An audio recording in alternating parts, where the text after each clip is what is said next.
Look at all the people right now.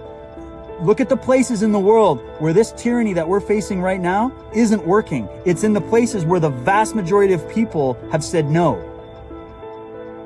The only places that this is still happening are in the places where people are now victims of this mind control. They've been baptized into the cult, they've drank the Kool-Aid, and they love it.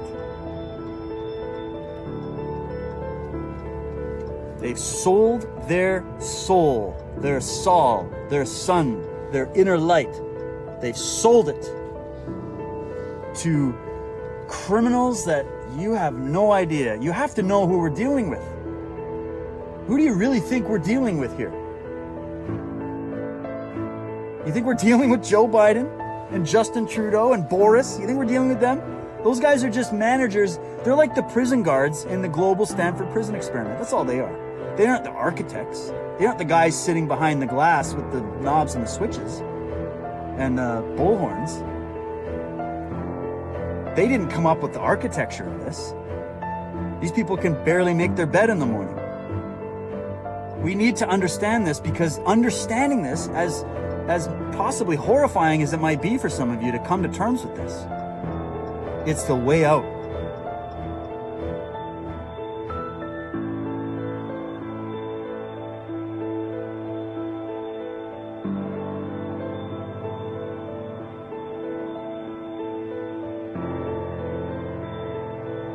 Because there's something interesting that happens.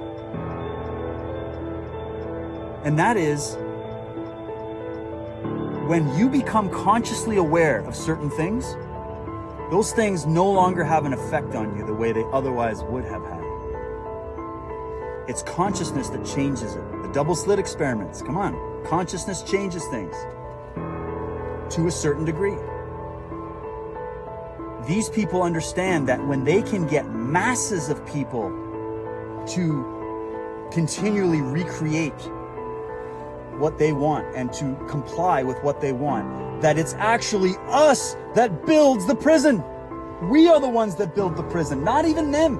All they have to do, these black magicians, all they have to do is build the architecture, the template, and then they know we'll do the rest, because we'll support it, because we're lacking within. We don't have any inner dominion, so we will follow authority because we don't have our own inner authority. But that's a gift you've been given in this life. You've been given authority over your own mind in your life. But it's not something that's an automatic function.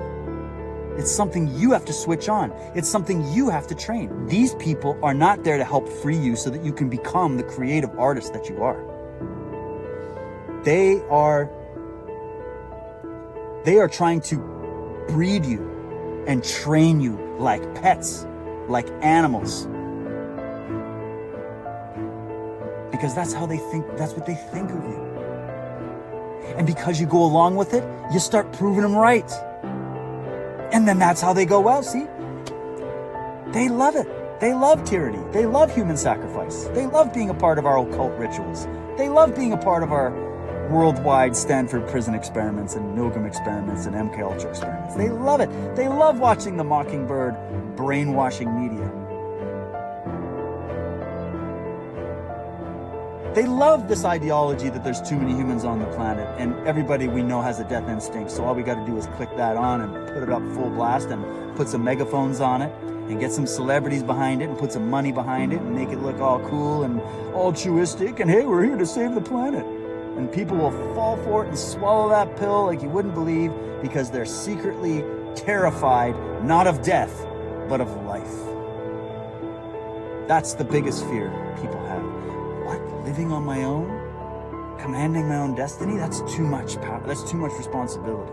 I need somebody to tell me what to do. I need experts out there to tell me how to live. I need someone to tell me how to be healthy. I need someone to tell me what philosophy is the best and what science I should be listening to. I need a television to keep me entertained, because I can't entertain my own mind because I've turned off my own ability to create with my own imagination.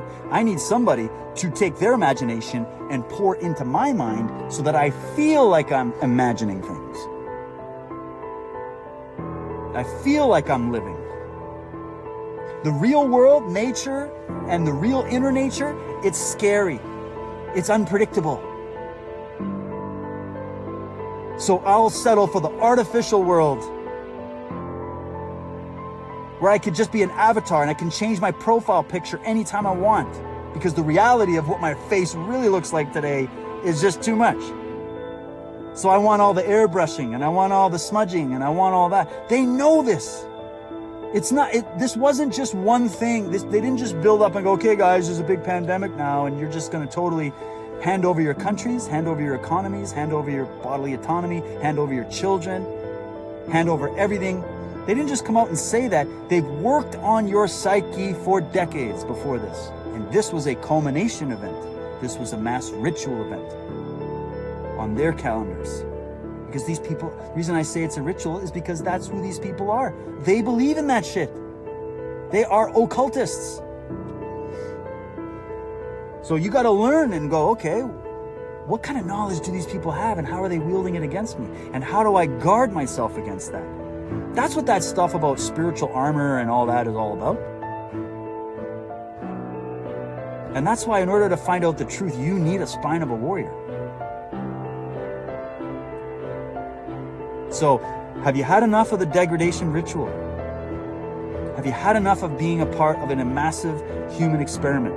It's a culmination of things. It's a whole package that is an experiment.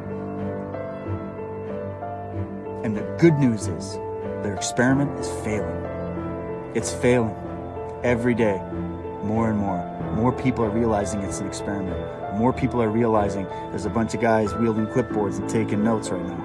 More people are realizing that they've been lied to, that they've been coerced, that they're being sold a bill of goods, that they've had their fear weaponized against them. They know how to weaponize fear against you. They know how to weaponize love against you. They know how to weaponize your greater feeling for humankind against you. They go, yeah, come on, it's for the greater good of the greater number, guys. We're all a team here. The individuality thing is over. But we're all a team because it's for the greater good, so join the greater good club. Meanwhile, what they're selling you is the last thing that is for the greater good. But as long as they package it and they wrap it in sheep's clothing, you will never spot the wolf because you secretly don't want to see the wolf. You don't want to see it because that's too traumatic. So they know they can just put it right out in front of your face and you still bite down on it. Unless you spot it.